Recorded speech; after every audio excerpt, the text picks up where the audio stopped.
So let's say you're a student and you're tired of lugging around your brother's hand-me-down Lenovo laptop around classes. And you want something a little bit lighter weight, but still versatile to get you by.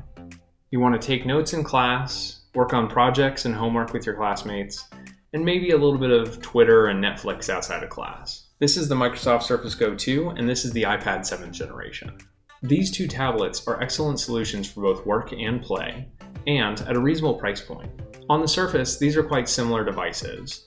They're around 10-inch tablets with optional keyboard accessories to make them into laptop replacements. If you watch my reviews of these two devices, you'll know that I was really excited about the iPad 7th generation and quite disappointed about the Surface Go. So that's the answer, right? Choose the iPad? Not quite. I was hyped on the iPad 7th generation because it is an excellent experience for a low price. And I was disappointed for the Surface Go because it really isn't that great of a surface. So this is the 2-in-1 competition. 2 devices enter the ring, only one will be crowned champion.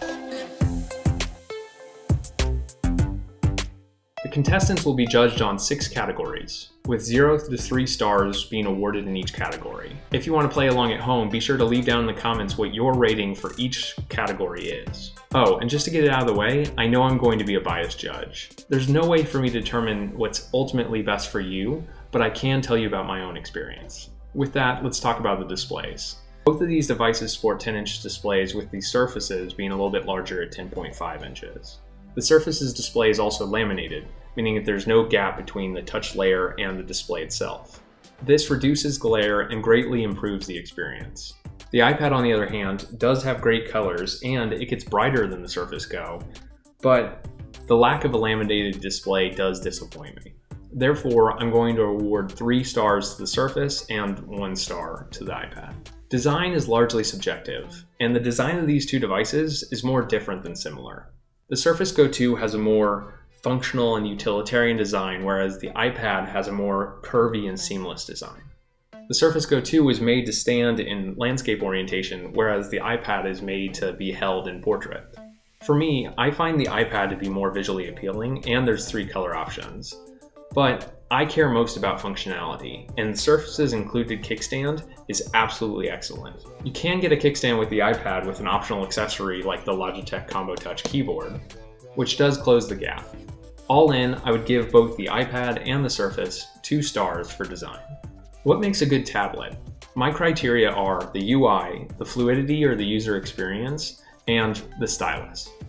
If you take some time customizing the start menu on the Surface Go 2, you can get a somewhat serviceable tablet home screen with a combination of apps and web apps. While I loved live tiles on Windows Phone years and years ago, they've really lost a lot of functionality, and I don't find myself waiting on the home screen for them to update their news or stock prices or mail.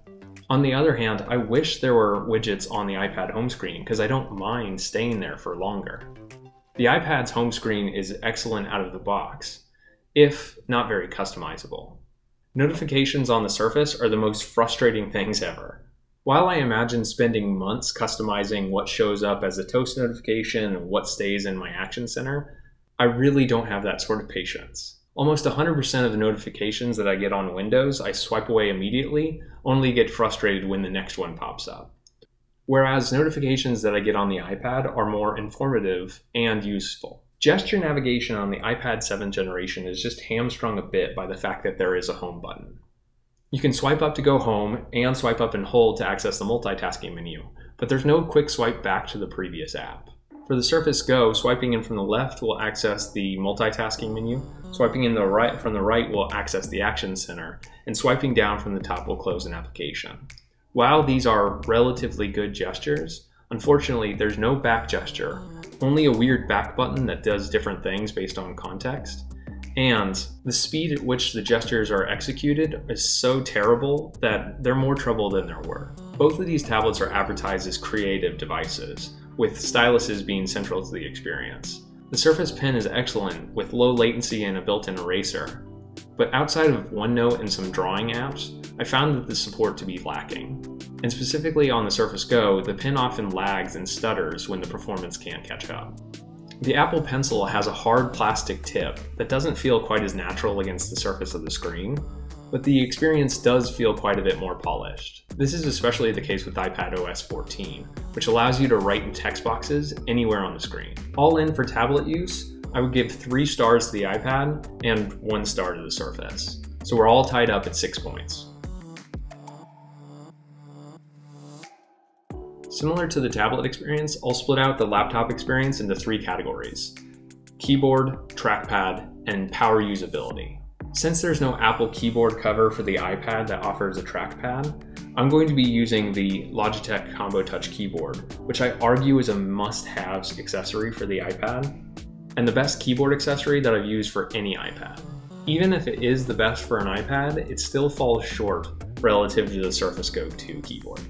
The keystrokes feel mushier, the connection to the iPad is weaker and less stable, and the layout is lacking true F keys. But it's not all Logitech's fault. While the trackpad is smooth and responsive and about the same size as the Surface Go, I don't like the circular cursor that you get on iPadOS. And I greatly appreciate Windows' more refined cursor input. While this might not apply to everybody, I consider myself a power user.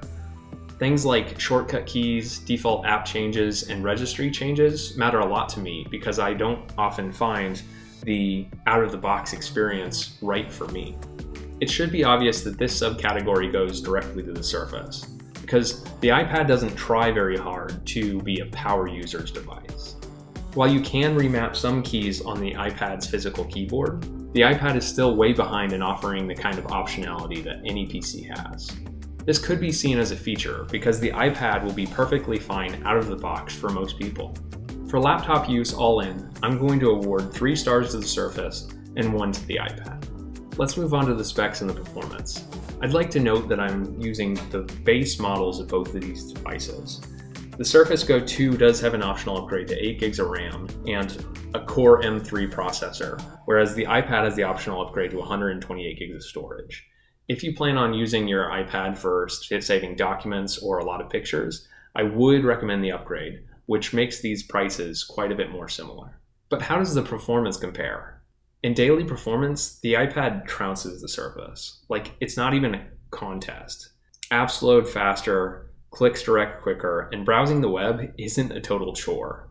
I've been looking into new apartments recently, and I actually had to put down my Surface because it was about to explode trying to handle the 3D tours on the apartment's website, and I picked up my iPad and it handled it effortlessly.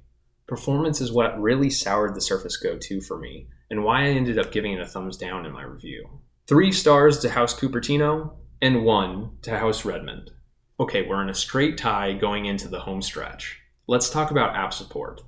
The success of a 2-in-1 is defined by the ability to be versatile. While both of these devices have their own stock apps for mail, calendar, contacts, etc., I find myself often using the stock apps on the iPad because I want to, and the stock apps on the Surface Go 2 because I have to.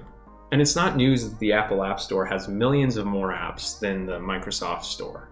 Even when there are apps on both stores, the iPad apps are often a lot better.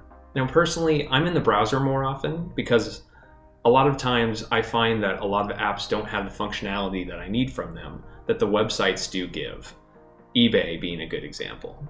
And Microsoft's progressive web apps do give an app-like experience even though you're really in a browser. But the Surface Go 2 has an ace up its sleeve, and that's legacy app compatibility.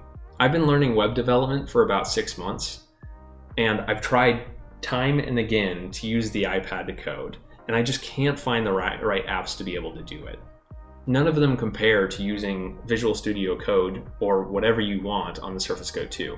Sure, the speed might not be there, but the versatility is. And as a frequent Microsoft Office user, there are very few apps in the App Store that even come close to the power that you can achieve with something like Microsoft Excel. So, for its robust app library, I award the iPad 7th generation 2 stars, and the Surface Go 3 stars. The Surface Go 2 wins by an inch. Okay, this is one of the hardest decisions that I've made for a while. I've been fluctuating between loving and hating both of these devices over the last couple months of using them. Whenever I pick up the Surface Go 2 and I try and use it as a tablet, I get angry at the poor performance and the poor tablet support. But whenever I pick up the iPad and try and use it as a laptop, I'm just disappointed that I can't do things the way that I'm used to doing them. What makes me confident in my decision though is, if I was stuck in a situation where I could only afford one of these two devices, I would pick the Surface Go 2 every single time.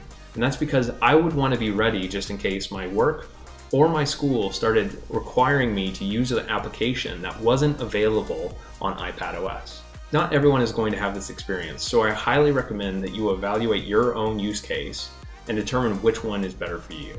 I also realize that both of these devices are far from perfect, and there's a lot of reason to want to go to a higher price point to get more. Thank you for watching InnoIso. This video has been really fun to make, and I hope it's been just as fun to watch it. Let me know down in the comments what ultimately you think is the better device. And if you like this video, be sure to like, subscribe, and I'll catch you in the next one.